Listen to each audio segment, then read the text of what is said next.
what's up, what's up? It's me, Andy Kalikot. Ayan. Ganito mag-drive ng ano, ayan. Mercedes GLS 450. Ayan. Pag may yung susi sa'yo, keyless na to, ayan o. Ayan o. Diba?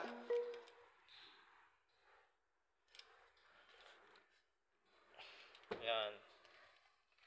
Ganyan ang loob ng Mercedes GLS 450. Parang ano, Land Cruiser kalaki. Ayan. Siyempre, open natin ang gate. Then, brake. Then, start. Yun, start na siya. Tapos, antayin nating bumaba itong RPM niya bago tayo mag-go. Para hindi masira. Ito may warning siya dito kasi malambot ang gulong. Bala ito naman yung niya, airco AC. Yan. Yan, dalawa. Antayin lang natin bumaba yan, tapos go na. Ganda no, ganda. Dito ang kanyang cambio dito. Yan. Dipindot-pindot lang yan.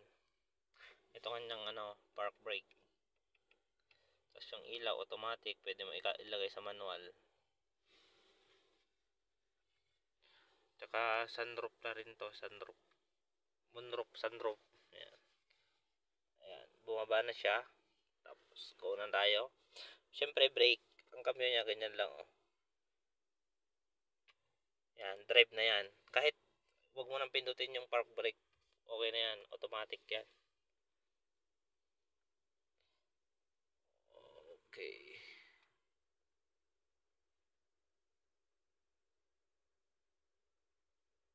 Okay, sara natin ang gate.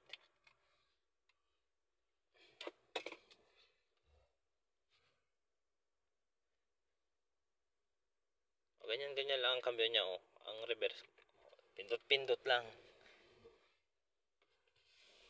Tapos ganyan din yung kanyang kanyang camera. O, di ba? Naka-camera lahat yan, Di ba? Ang galing. Mercedes GLS 450. Tapos pag mag-parking ka, brake. Tapos kung gusto mong mag-parking, wag mo nang kahit wag mo nang i-parking.